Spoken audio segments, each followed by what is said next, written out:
پیدا ہو رہا ہے مدارس کی وجہ سے، تو وہ ترقی نہیں ہو پا رہی۔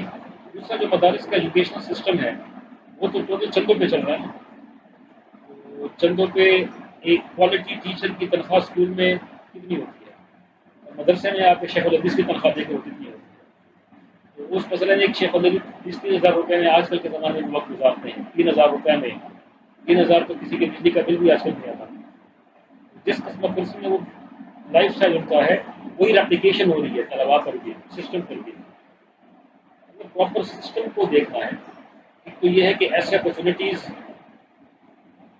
کہ مدارس کے کتنے 25 ہزار 30 ہزار لوگ فارغ ہوتے ہیں سال کے، کہاں جاتے ہیں اور ان کے لائف اسٹائل کیا ہے۔ ایک ہی ان کے پاس جگہ ہے مسجد کا یا امام بننا یا خطیب بننا، اور یا جو ہے وہ درس دینا، اور اس پر بھی جو ریٹائرڈ لوگ ہیں ان کی کمیٹی کی صورت میں ایک پورا وہ ہوتا ہے، گروپ ہوتا ہے، اس کے پاس آزادی ہوتی نہیں ہے۔ ہمیں ایک پورے سسٹم کو دیکھنا ہے۔ دوسری بات یہ ہے کہ جو مدارس کے بچے ہیں ان کی صبح شام اسی چار دیواری میں ہوتی ہے۔ اسکول کا بچہ ہے وہ صبح اٹھتا ہے، اس کی ماں اس کے لیے اٹھتی ہے، اس کے والد اس کے لیے اٹھتے ہیں، اس کو یونیفارم دھلا ہوا ملتا ہے، ٹائی لگ جاتی ہے، بوٹ پالش ملتے ہیں، ناشتہ تیار ملتا ہے، لنچ باکس پیک ہو جاتا ہے۔ اس کو پتہ ہے کہ میری امپورٹنس اتنی ہے کہ میں، میرے والد صاحب، میری والدہ، پورا گھر کا نظام اس کے لیے خدمت کے لیے ایکٹیو ہو جاتا ہے۔ پھر وین آتی ہے یا والد صاحب چھوڑنے جاتے ہیں یا والدہ چھوڑنے جاتی ہیں، اسپاٹ کرتے ہوئے پھر وہ جس معاشرے میں اس کی زندگی گزارنی ہے اس پورے معاشرے کو وہ دیکھ رہا ہوتا ہے۔ یہ کون ہے بابا؟ یہ دودھ والا ہے، اس کا کیا کام ہے؟ یہ بیٹا صبح صبح دودھ سپلائی کرتا ہے۔ یہ کون ہے؟ یہ اخبار والا ہے، یہ روٹی والا ہے، یہ نان والا ہے، یہ فلانا ہے۔ تو مستقبل میں اس کے جو پروسیسر ہے وہ پورا پروسیس کر رہا ہوتا ہے، اور اس کی بیک پہ فیڈنگ ہو رہی ہوتی ہے کہ بھئی یہ میرے لیے کوئی اجنبی لوگ نہیں ہیں۔ پھر اسکول میں جب جاتے ہیں کوئی ڈاکٹر کا بیٹا ہے، کوئی مزدور کا بیٹا ہے، کوئی انجینئر کا بیٹا ہے، کوئی بزنس مین کا بیٹا ہے، کوئی MBA کا بیٹا ہے، ان کے ساتھ خلط ملط ہو رہا ہے۔ یہ 16 سال 14 سال 12 سال کے اس ماحول میں تعلیم حاصل کرنے کے بعد جب وہ معاشرے میں کام کرنے کے لیے جاتے ہیں تو اس کو اجتماعیت کا احساس نہیں ہوتا۔ سارے وہی لوگ ہوتے ہیں، اپنے لوگوں میں کام کر رہے ہیں۔ اب مدرسے کے بچے کو دیکھیں جس نے 8-10 سال یا 12 سال حفظ میں شامل کر لیں تو 12-14 سال کی پڑھائی بنتی ہے۔ یہ ایک چار دیواری میں گزارتا ہے۔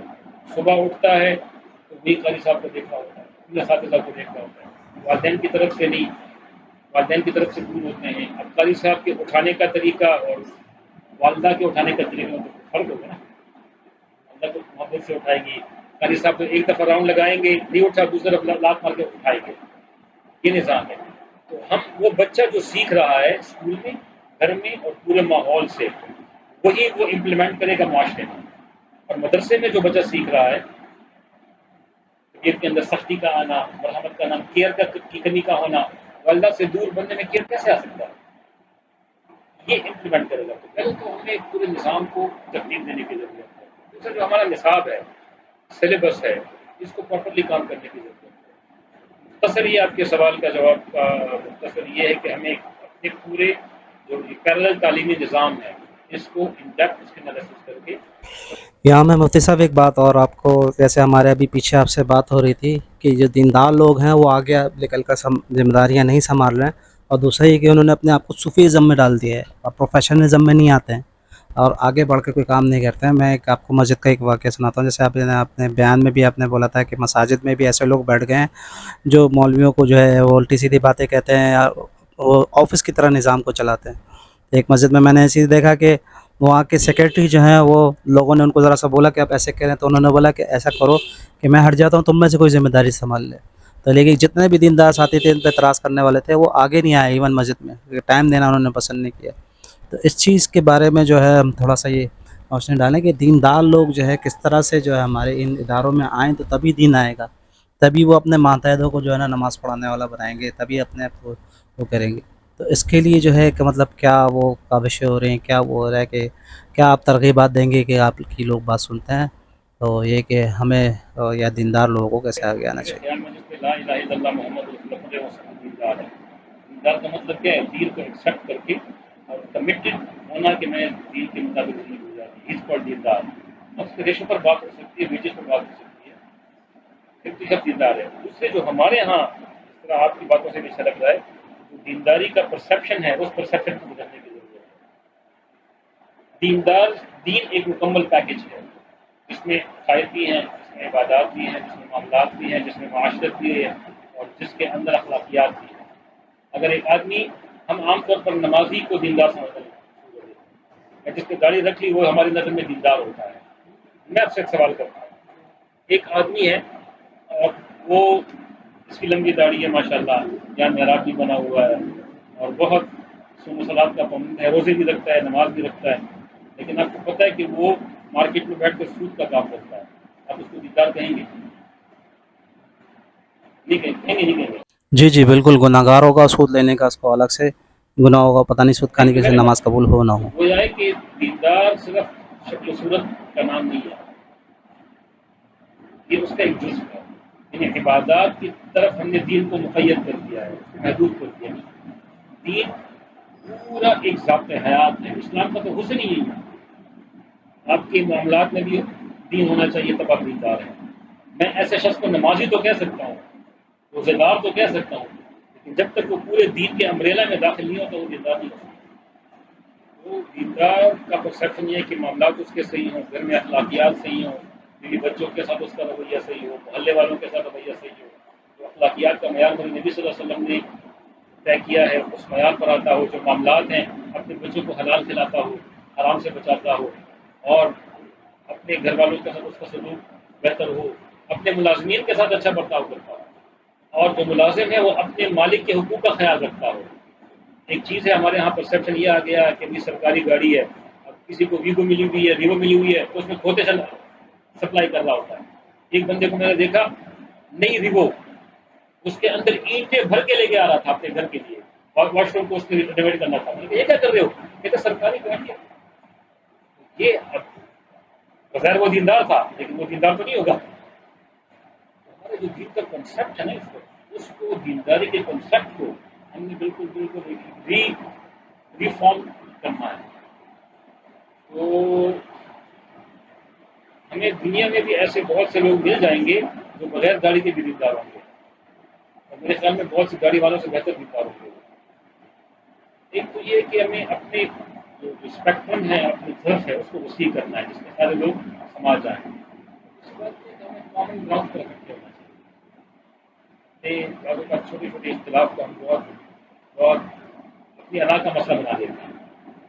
انا کو اپنے سائڈ پہ رکھیں، اور جو دین کا صحیح مطلب ہے وہ مفہوم ہمیں سمجھ کر اس پر عمل۔ بہت سے لوگ جو ہے وہ یہ چیز بولتے ہیں کہ علماء کرام میں اختلافات ہے، تو ہم اختلافات کو بہانہ بناتے ہوئے کوئی چیز نہیں کرتے، وہ نماز بھی نہیں پڑھتے اور بھی چیزیں نہیں کرتے، وہ بولتے ہیں بس یہی بولتے رہتے ہیں کہ فلانا مولوی میں یہ اختلاف ہے، فلانا لوگوں میں یہ اختلاف ہے، اختلاف کہہ کر اس کا بہانہ دل بنا کے لیتے ہیں۔ بہلانے کو غالب یہ خیال اچھا ہے، میں تو یہی کہوں گا۔ اگر کسی نے کوئی کام نہیں کرنا نا تو وہ کوئی نہ کوئی بہانہ ڈھونڈتا رہتا ہے۔ جو کرنے والے لوگ ہوتے ہیں تو ان کے لیے پھر چیزیں بڑی ہوتی ہیں۔ اختلاف کا مطلب یہ ہے کہ اختلاف کو سمجھیں۔ اختلاف کا مطلب اپنی بات کو دلائل کی بنیاد پر صحیح سمجھنا، اور اس میں غلطی کے امکان کو رکھنا، اور سامنے والے کی بات کو دلائل کی بنیاد پر غلط سمجھنا اور اس میں صحیح ہونے کے امکان کو رکھنا، یہ اختلاف ہے۔ اس کے اختلاف کا مطلب یہ ہے۔ اور جو ہم کہتے ہیں کہ میں 100% صحیح ہوں اور دوسرا 100% غلط ہے، دس از کالڈ خلاف، یہ اختلاف نہیں ہے۔ اور اختلاف کسی بھی چیز کو اس کی ڈیپتھ میں جانے کے لیے، اختلاف ایک رحمت کا کام کرتا ہے۔ ریسرچ میں کیا چیز ہوتی ہے؟ اختلاف ہی تو ہوتا ہے نا۔ آپ ایک کنکلوژن لے کر آئے، میری سمجھ میں نہیں آ رہا، میں اس کو دوبارہ ریسرچ کروں گا، اس میں دوبارہ تھیسس لکھوں گا، اس کو دوبارہ جو ہے وہ اس کی ڈیپتھ میں جاؤں گا، ایک نئے آئیڈیاز کے ساتھ آؤں گا۔ سی ہے، اس کو ہمیں دونوں کے آئیڈیا سے اتفاق نہیں ہے، اس کو اختلاف ہے، وہ دوبارہ اس پر ریسرچ کر لے گا، لیکن وہ ہماری چیز کو بالکل کراس نہیں کر دے گا کہ بھائی آپ نے اس کو پی ایچ ڈی تھیسس لیا ہے، پی ایچ ڈی لیا ہے تو آپ کا پی ایچ ڈی کینسل ہو گیا کیونکہ رزلٹ میرے خلاف آیا ہے۔ تو بھی ایسا نہیں کرتا، وہ سیناپسس جو بناتا ہے، تو جو ریسرچ کا طریقہ کار ہوتا ہے، ہائپوتھیسس بنتا ہے، اس ہائپوتھیسس پر ریسرچز ہوتی ہیں، جتنی بھی ریسرچ ہوتی ہے وہ جا کے جب ایک تھیوری بن جاتی ہے، تھیوری کے بعد خدا تک کہیں لا بنتی ہے۔ تو جب تک وہ تھیوری ہے، تھیوری میں تو ہر بات ہے۔ تو ہم اسی ریسرچ میتھڈ کو جب دین میں لے کر آتے ہیں تو اس کو لا بنا دیتے ہیں۔ لا تو نہیں ہے، بہت سی تھیوریٹیکل چیزیں ہیں، میں ہر بندے کو بات کرنے کا اختیار ہوتا ہے، لیکن وہ بندہ کہ جس کے پاس اتھارٹی ہو، اجتہاد کی طاقت ہو اور انتباہ کی طاقت ہو اور استنباط کی طاقت ہو، اگر یہ اتھارٹی ان کے پاس ہے اس کو اختیار ہے. لیکن اگر اندر تو ذرا آگے کسی کی دوسرے کی فیلڈ کے اندر ان کی اتھارٹی کو چیلنج کرے گا تو یہ چیز ناکام ہوگی. اچھا، یہاں میں نظام تعلیم کے بارے میں دیکھیے پاکستان میں تو 3 قسم کے نظام تعلیم چل رہا ہے، تو یہ کہ ایک نظام تعلیم کیوں نہیں ہو سکتا ہے ہمارے یہاں؟ جو 14 سال بچہ جو پڑھ کے جا رہا ہے، اگر یہی بچہ 14 سال پڑھنے کے بعد جو ہے وہ عالم بن جائے اور وہ دین کی خدمت جو ہے اور وطن کی خدمت انشاءاللہ جو ہے وہ ایمانداری کے ساتھ کر سکتا ہے، تو اس پہ اس سلسلے میں کیوں نہیں یہ کام ہو رہا کر کے حکومت سوچے؟ کیونکہ اوپر جو ہے وہ دیندار لوگ تو آ نہیں رہے ہیں، پہلے سے پہلے بات ہو چکی ہے. تو نظام تعلیم جو ہے کس طرح سے ہمارا ایک ہو جائے کہ 14 سال کے بعد جو گریجویشن جسے کہہ رہے ہیں ہم، گریجویشن کے بعد جو ہے وہ مولوی بھی ساتھ میں کھلائے، تو یہ تو دینی کلمہ پڑھنے والے پر ہر کسی پر جو ہے لازم ہے کہ وہ دینی تعلیم حاصل ٹھیک ہے، کرے. ہو سکتا ہے ایک جنریشن پھٹ جائے اس میں، لیکن تعلیم تو تعلیم ہے، اس میں تو پرسیپشن ہے نہیں دین اور دنیا کا. اقرا بسم ربک الذی خلق، اللہ فرماتے ہیں پڑھ اپنے رب کے نام سے جس نے تخلیق کیا. اور اللہ کی تخلیق کے اندر زمین سے اوپر آسمان کے نیچے ساری چیزیں ہیں. اس میں پیور سائنسز بھی ہیں، اس میں پولیٹیکل سائنسز بھی ہے، مینجمنٹ سائنسز بھی ہے، قرآن بھی ہے، حدیث بھی ہے، فقہ بھی ہے، اور اس کے اندر میڈیکل سائنسز بھی ہے، انجینئرنگ سائنسز بھی ہے. حسن الفلک بأعیننا ووحینا، علیہ السلام کو اللہ فرماتے ہیں بنائیں کشتی ہمارے ساتھ. آج ہم جہاں پر بیٹھے ہوئے یہ ووڈ انجینئرنگ ہے نا، ووڈ انجینئرنگ کی کتاب ابتدا قرآن میں بتاتا ہے، اس پہ ریسرچ کریں، جدید چیزیں ہیں. وَأَلَنَّا لَهُ الْحَدِيدَ، ہم نے ان کے لیے لوہے کو نرم کر دیا. پوری میکینیکل انجینئرنگ کا کانسیپٹ اس میں آ گیا. کریں اس پر ریسرچ. سول انجینئرنگ آتونی بزبر الحدید، کرنین نے جب یاجوج ماجوج اور اس وقت لوگوں کے درمیان میں جو دیوار بنائی تھی، فرمایا اس کی بیس میں لوہا لگا دے. آپ اسٹرکچر انجینئرنگ میں دیکھ لیں، سول میں جتنی اونچی بلڈنگ جانی ہوتی ہے اتنی زیادہ لوہا بیچ میں لگتا ہے. پوری سول انجینئرنگ کا کانسیپٹ اس میں ہے. وہ اس میں کوئی رائے تو نہیں ہے. ہاں، یہ دونوں تعلیمیں سپلٹ کبھی ہوئی ہیں، اس کو دیکھنا چاہیے، اس پر ریسرچ کرنی چاہیے. ہمارے بڑے صغیر میں تو 1835 میں سپلٹ ہوئی ہے. جب سے یہ سپلٹ ہوئی ہے اور ہماری کلاس بٹ گئی ہے 2 حصوں میں، وہاں سے مسائل شروع ہوئے ہیں. یہ مسائل اس وقت تک حل نہیں ہوں گے جیسے آپ نے فرمایا کہ ان کلاسوں کو دوبارہ برج نہ کیا جائے. ٹیمپرری ایجوکیشن، ایجوکیشن، مسٹر اور ملا، جب تک ان کا پل نہ بنایا جائے اور اس کو ایک نہ بنا دیا جائے ہمارے مسائل کا حل. یہ کیسے پاسبل ہے، کیسے ہو سکتا ہے یہ ہمارے معاشرے میں؟ 2 طریقے ہیں اس کے. شارٹ ٹرم اسٹریٹجیز کے اندر جو موجودہ ہمارا نظام ہے اس میں لائک مائنڈیڈ لوگوں کو ڈھونڈنا اور اس میں ایسے لوگوں کو دیکھنا کہ جن کے اندر دینداری ہو اور ان پر محنت کی جائے تو ان کو شارٹ ٹرم میں استعمال کیا جا سکتا ہے. اور پھر لانگ ٹرم میں ایسا نظام تعلیم، کیونکہ چینج مینجمنٹ کا اصول ہے کہ it takes a decade not a decade a century for nations to be changed, کہ قوموں کو بدلنے کے لیے صدیاں چاہیے ہوتی ہیں اور ایک صدی 3 نسلوں پر محیط ہوتی ہے. عام طور پر 30-35 سال ایک نسل لکھی جاتی ہے. 3 نسلوں پر محیط ایک سینچری ہوتی ہے اور کم از کم ایک سینچری چاہیے چینج کے لیے، کم از کم 3 نسلیں کبتی ہیں. لیکن ابھی اتنا ویکیوم ہے کہ ان سے اگر ہم ابھی کام شروع کریں گے تو ہمارے جو آنے والی نسل ہے بچوں کے لیے ہم ان کے لیے اچھا خاصا گراؤنڈ بنا دیں گے، اچھا خاصا کام ہو جائے گا.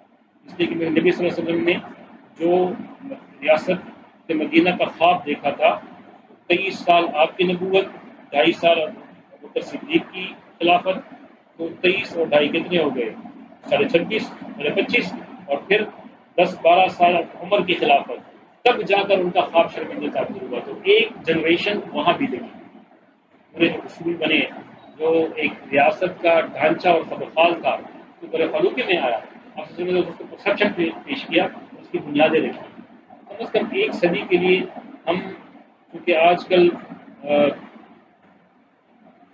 بوڑھوں والی ساری بیماری نوجوانوں میں آ گئی ہیں. یہ میڈیا نے، انٹرنیٹ نے، ان چیزوں نے ہمارے وہ جو نیچرل پروسیس ہوتا ہے صبر کا وہ لبریز کر دیا ہے. بچہ کہتا ہے کہ بس میں نے بٹن دبایا نہیں اور میرے رزلٹ آیا نہیں. ہمارے زمانے میں آپ کو پتہ ہے جب ہم فون لاتے تھے تو سسٹم ہوتا تھا ٹک 9 ملاتے تو ٹک ٹک ٹک ٹک ٹک ٹک ٹک ٹک 2 دفعہ ٹک ٹک کی آواز آتی تھی. ہم سکون سے بہت دیر سے نمبر ملتا تھا. اب کہتے ہیں کہ بھی اس کا ریم فاسٹ کریں، اس کا پروسیسر کمزور ہے. اس کا نتیجہ یہ ہوا ہے کہ اس ٹیکنالوجی نے وہ بیماریاں جو بوڑھوں کی ہوتی تھی، بے صبری، ڈپریشن اور بکھر جانا، غصے کا آ جانا، بات کو برداشت نہ کرنا، وہ نوجوانوں میں آ گئی ہیں. ابھی سگنل پہ 2 سیکنڈ کے لیے انتظار نہیں کر سکتے، رانگ سائڈ پہ آئیں گے.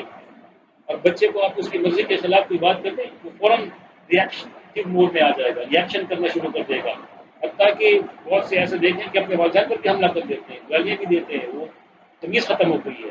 اس ٹیکنالوجی کے نقصانات نے ہمارے اندر صبر کو ختم کر دیا. تو نیچرل ایک پروسیس جو ہوتا ہے ایک چینج کو لانے کا، کم از کم ایک جنریشن میں انتظار کرنا، اس کے لیے ایسا تعلیمی نظام بنائیں، ایسے گراؤنڈس بنائیں آنے والی نسلوں کے لیے. اور یہ چینج میں جو آیا نا، اس کے پیچھے بھی کم از کم 40-50 سال کی محنت ہے. آج رزلٹ ہم دیکھتے ہیں. جی، جامعۃ الرشید کے بارے میں یہاں سے تھوڑا سا اب ہمیں انفارم کریں کہ وہاں پہ امام غزالی یونیورسٹی ہے، تو اس میں کیا تعلیم وغیرہ کا سلسلہ ہے، کیا چیز ہے ایجوکیشن کا، تھوڑا سا اس میں روشنی ڈالیں، کیونکہ ہماری چیز مولویوں میں ڈال دیتے ہیں کہ مولوی ہر تعلیم حاصل کریں. الحمدللہ جامعۃ الرشید میں جانتا ہوں، ویڈیوز وغیرہ میں نے دیکھا ہے کہ وہاں پر تعلیمی سلسلہ شروع ہے اور بڑا اچھا سنا ہے، یونیورسٹی وغیرہ کھولی، تو اس کے بارے میں تھوڑا سا آپ ہمیں بتا دیں. کیا بتاؤں میں آپ کو لینگویج کے بارے میں؟ جامعۃ الرشید ایک پورا ایجوکیشن ہاؤس ہو گیا الحمدللہ. ایک مدرسہ بھی ہے، اسکول بورڈ بھی ہے، یونیورسٹی کا چارٹر بھی ہے، انسٹیٹیوٹ کا لیول بھی ہے، اور مدرسہ بورڈ بھی ہے. الحمدللہ ہم بہت سبسکرائب کر رہے ہیں پازیٹیو چینج کی طرف کہ علماء کو مین اسٹریم میں لایا جائے اور باصلاحیت ہونے کے ساتھ دیانتدار قیادت دی جائے. یہ جو قرآن کا اصول ہے، ہیومن ریسورسز مینجمنٹ کا سب سے بڑا اصول ہے. موسیٰ علیہ السلام نے جب علیہ السلام کی بیٹی کو پانی پلایا، ان کی بیٹیوں کو، اس کی بیٹی نے اپنے باپ سے کہا کہ یا ابت استغفر ہو، یا اے ابا جان اس بندے کو اجرت پر رکھ لیں. ان خیر من استاجرت القوی الامین، کہ جو بھی ملازم ہوتا ہے اس کو ملازم پر رکھا جاتا ہے جس میں دو خصوصیات ہو، القوی اور امین، اپنے کام کو جاننے والا، باصلاحیت ہو، اور امین امانت دار ہو، اوقات کا خیال رکھنے والا ہو، اور اس پر آپ ٹرسٹ کر سکتے ہیں. آج پوری ہیومن ریسورس مینجمنٹ اسی دو بنیادوں پر کھڑی ہے. تو ایسے لوگ تیار کرنا، ایسی قیادت تیار کرنا، ایسا ورک فورس تیار کرنا جامعۃ الرشید کی ٹیم میں ہے کہ جن میں صلاحیت کے اعتبار سے کوئی کمی نہ ہو، جن فیلڈ میں وہ کام کر رہے ہیں ڈائورسفیکیشن دے کر آ رہے ہیں. اور دوسری بات یہ کہ ان کے اندر خدا خوفی ہو اور امانت داری ہو. کرپشن کا عنصر نہ ہو. کرپشن وقت میں بھی ہوتی ہے، مالک کے وقت کو چرانا بھی کرپشن ہے، اس کے ایسیٹس کو صحیح طریقے سے استعمال نہ کرنا یہ بھی کرپشن ہے. اور باقی جو کرپشن آپ ہمارے ملک میں دیکھنے کو. جی جی، فرائض واجبات پڑھ لیں لمبی لمبی. اگر آپ کو 15 منٹ کا بریک ہے نماز کا تو اس کو 45 منٹ تک کھینچنا یہ بھی کرپشن ہے. وہاں پر قرآن کو پڑھنا بظاہر ایک نیکی ہے، لیکن یہ کرپشن ہے، آپ ان کا حق استعمال کر رہے ہیں. وہ جو آدھے گھنٹے کی کمائی ہے اپنے بچوں کو کھلائیں گے تو وہ حرام ہوگی. اس لیے پورا پیکج ہے.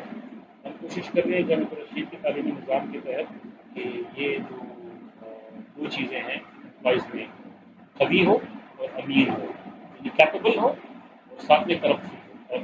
اچھا، یہاں میرا انٹرویو ختم کرنے کا موڈ تو نہیں تھا، لیکن یہ کہ کافی ساتھیوں کو میں دیکھ رہا ہوں کہ وہ تھک گئے ہیں کافی. آپ نے الحمدللہ ابھی عشاء کے بعد عثمان مسجد میں بیان کیا ہے، بیان کے بعد جو ہے پھر یہ انٹرویو بھی کافی دیر کا ہو گیا. تو یہ کہ کچھ بس آخری سوالات انٹرویو کے آخری کی طرف جاتے ہوئے کہ آپ نے باہر کے ممالک کا جو سفر کیا ہے تو آپ ان میں کچھ آپ نے جیسے برائی دیکھی ہوگی اور ہم میں اچھائی کیا ہے، یہ تھوڑا سا بتا دیں. ہمیں اپنی برائیاں ہی نظر آتی ہیں، کیا پتہ آپ کو کچھ پتہ ہو کہ وہاں پہ اچھائی اور برائی میں کیا، ان میں اور ہم میں کیا فرق ہے. انشاءاللہ ہمارا ایم ہے کہ تعلیم صرف تعلیم اچھائی بتا دیں، ان کی برائی بتا دیں، کیونکہ ہمیں اپنی برائیاں ہی نظر آتی ہیں اور وہاں پہ ان کی طرف برائی بتا دیں ہماری بھی اچھائی ہے. سب سے بڑی اچھائی عمل یہ کہ ہم اللہ تعالیٰ نے ہمیں اسلام نصیب کیا اور اسلام ہمارے پاس ہے اور اسلام پر عمل کرنا ان کے پاس ہے. وہ اگر اچھے ہیں تو اسلام کے اصولوں پر عمل کرنے کی وجہ سے اچھے ہیں. ہم اگر اس وقت برے ہیں اپنی نظر میں یا ان کی نظر میں تو اسلام کی صرف عبادات کے سرپن کو لیا اور معاملات اخلاقیات معاشرت کو ہم نے پس کچھ ڈال دیا، اس لیے ہم برے ہیں. اور صحیح اسلام پر عمل شروع کر دیں انشاءاللہ ہم سے اچھا کریں. آخر میں آپ کا بہت بہت شکریہ ادا کروں گا مولانا ایاز صاحب، اور آپ ماشاء اللہ مفتی بھی ہیں، آپ کے آنے کا بہت بہت شکریہ. میرے گھر پہ تشریف لائے، اپنے انتہائی اہم معلومات جو ہے وہ ہمیں فراہم کریے۔ تو یہ کہ انشاءاللہ امید یہی ہے کہ اللہ تعالیٰ انشاءاللہ ضرور تبدیلی لائے گا، اور ضرور تبدیلی ہوں گے انشاءاللہ۔ اللہ تعالیٰ سے دعا ہے کہ اللہ تعالیٰ جو ہے اسلامی ماحول جو ہے وہ پاکستان میں نافذ کرے، اور یہ کہ دوبارہ میں آپ کا آمد کا بہت بہت شکریہ ادا کروں گا کہ آپ آئے اور آپ نے آ کر جو ہے ہمیں اپنے اہم معلومات سے جو ہے کام کیا۔ جی یہاں پہ میں السلام علیکم ورحمۃ اللہ وبرکاتہ۔